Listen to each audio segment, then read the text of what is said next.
Bangkok is the New York City of Asia, and throughout this video, I'm going to be discussing all of the reasons how Bangkok reminds me of my life when I was living in New York City. Through all of my adolescence and my teenage years, all I wanted to do was just move to the big city and make a name for myself. And the crazy thing is, I actually achieved that goal. I achieved the American dream of making a successful business, of having moved away from the deep, poor South all the way to New York City. So on paper, I was successful. But after living in New York City for about 2 years, I found myself having to leave because I just was getting exhausted, but there were so many things I loved about New York City. So throughout this video, I'm gonna be touching on multiple points about how Bangkok is very similar to New York City, in my opinion. This is my office, by the way. This is where I do all my work, but sometimes it gets a little bit too monotonous just staying at home all day, so I can head to this really cool cafe.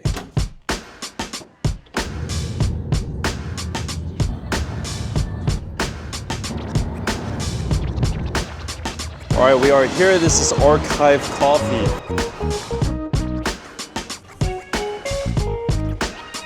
This place looks absolutely crazy. And check this out outside.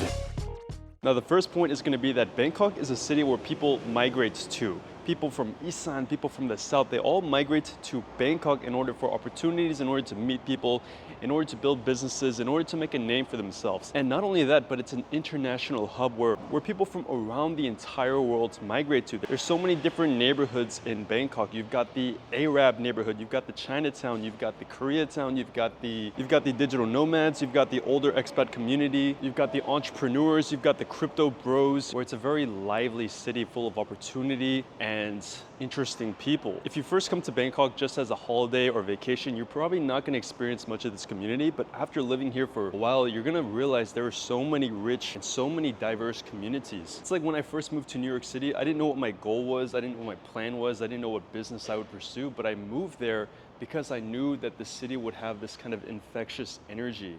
And that's the same thing that happened to me here in Thailand. I came here to Thailand with basically no plan, and I built a career for myself. I built a name for myself with content, with all the people I've met. I pretty much started from scratch moving here to Bangkok. For me, if my only goal was to sit and relax at a beach and enjoy extremely cheap cost of living, I'd probably move to Da Nang, Vietnam. But the reason I wouldn't move there is because, are there people there? Are there aspirational, ambitious people from diverse networks that I can go and build a strong community around? I don't really think so, you know? Bali, I mean, I'd argue that there are a lot of entrepreneurs there, but it's not really the community I'm looking for. So Bangkok really scratches all of that itch of ambition and energy and hustle. So that's the first point I want to make, is that Bangkok and New York are those cities where people want to move to and where dreams can come true. You could argue that New York is going to have a bit more opportunity and a bit more wealth, or a lot more wealth than Bangkok. That is true, but it's all relative.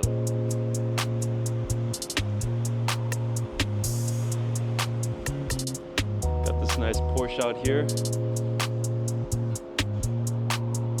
Got these custom cars.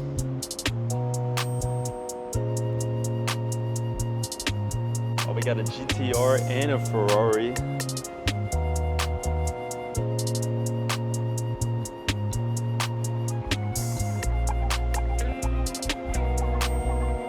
Definitely never been to a cafe like this. I'm surprised there's actually not that many people here.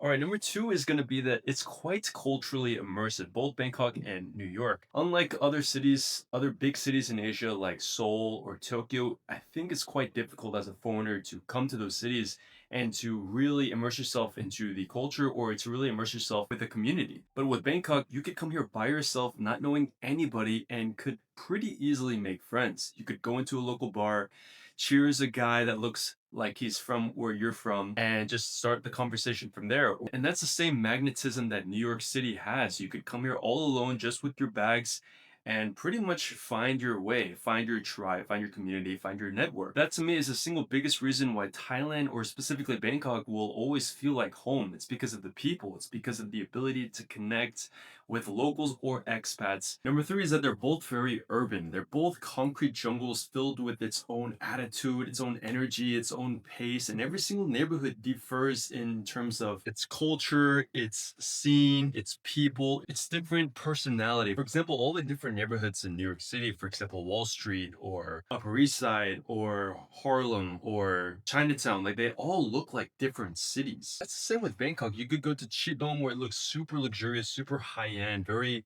premium, and then go to somewhere like Ali where it's very slow and chill pace and very local. So you find yourself never really being bored. And whenever you step outside of your house or your condo, it's always like it can be like a mini adventure. Let me check out this neighborhood. Let me check out that neighborhood. And it's like you're in a different environment. It's like you're in a whole different city. That's the charm of New York City. It's like it's very hard to be bored there, and that's the same with Bangkok. One of the most exciting things in Bangkok is actually moving to a different neighborhood. It's like when I lived in Phunchit, it was very high end, very premium. When I lived in Asok, it's very bustling, hustle bustle, very chaotic. And then now that I live here in Tonglo, it reminds me of living in Soho, where it's very chic, cosmopolitan. And not only is Bangkok urban, it's also very fashionable and very niche and very quirky. As in somewhere like New York City, you could meet people who are into jazz or dance clubs or poetry or comedy classes or chess club or like all these different kinds of interests. That's the same for Bangkok, Thailand. You could find so many different things going on and it's all happening. You know, Bangkok is up to pace in terms of the trends or in terms of whatever is a major phenomenon, whatever is a major interest. For example, like paddle, like there's a big paddle scene here. There's pottery, there's clay making, there's painting, like all this like niche kind of interest, like it's here. Because if you lived in a lot of other cities, it's hard to find these things. It's hard to find these like communities or these activities or these quirky interests. Number four is that they both offer amazing world-class nightlife. They're both cities that basically never sleep. You can find something going on at any time of the day, no matter what kind of bar you're looking for, whether it's a hidden speakeasy or a jazz club, or whether you're trying to go to a house, trance, EDM nightclub or something like that.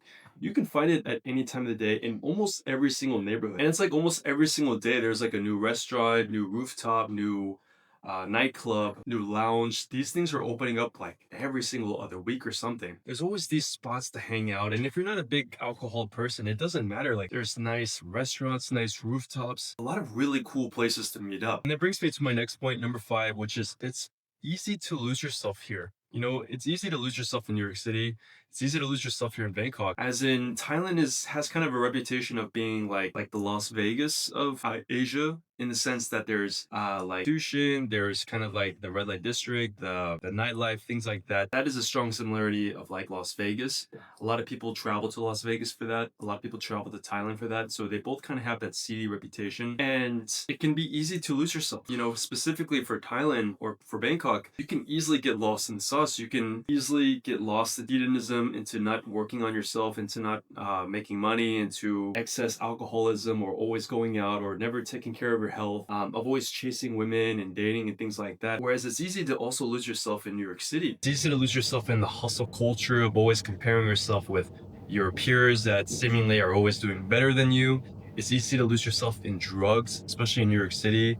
Especially this thing, you know, like everybody does this in New York City, like very easy to get swallowed into that culture. I find that that's a commonality for a lot of young men, even older men coming to Thailand. Like they just lose themselves. They don't have any self-discipline and they don't have any self-control. And you got to really know yourself, and you got to stay disciplined, and you got to hang out with good people. Now, the next point is going to be one of the biggest points, which is, and I would say it's like the convenience or the walkability or the transportation. As in, it's very easy and convenient to live, to transport, to get things done. For example, here in Bangkok, I could step outside of my house, maybe hop on a motorbike, 5-10 minutes, I'll get to my destination, and then walk around the area. I'll have like 50 restaurants I can choose from. Then drive or take the subway Another 5 to 10 minutes, end up at a mall. And that itself makes it so easy to live and get things done. Whereas when I was visiting LA, I had to endure traffic for like 30 minutes, 1 hour. I had to pay $100 for an Uber or something. Like, it's a pain to just meet up with friends. It's very inconvenient and it's very expensive. In New York City, it's like you have no excuse. You could easily ride the subway for a couple dollars, end up all the way across town, hit this one cafe up, and then walk a couple streets down and then go to this nice restaurant. You know, it's very easy to get around. And that itself is like not a small thing because it makes your life feel much more full with experiences. Whereas if I was living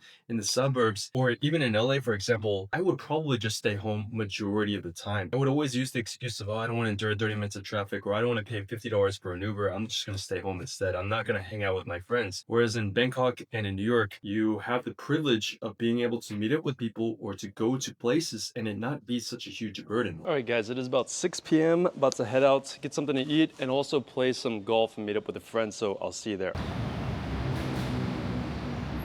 All right, guys, I just came here. This is the 42 tee off driving range here in Prakanong, and I just paid around 700 baht for one driver and 1 hour. Get an ice cold sing. It's a spot. I've only ever played like golf like 4 times in my life, but I'm really starting to see the appeal. It's just a nice way to detox and just to not stress, and something kind of meditative about focusing on the ball, focusing on the swing, and just being surrounded by grass. And also drinking a nice beer.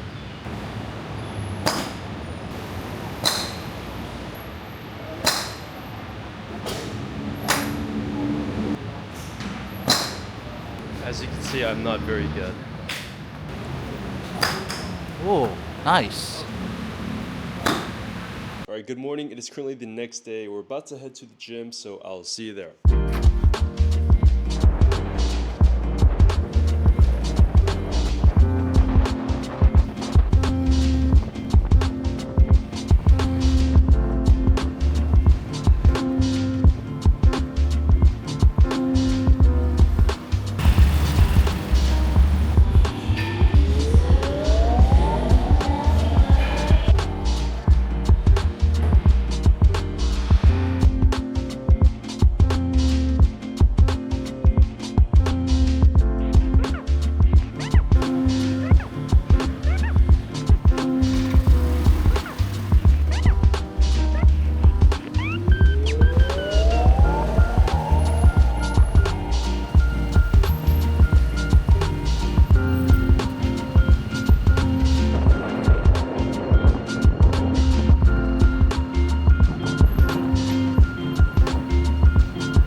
Just heading home. I just finished up meeting with some guys. It was like a networking event. It was like a crypto networking event. But anyway, the next similarity will be that New York City and Bangkok are one of the best cities for dating, particularly for men. In terms of sheer population, in terms of the dating apps in particular, if you were to swipe on like 50 women, you're gonna get at least like 10 to 20 matches.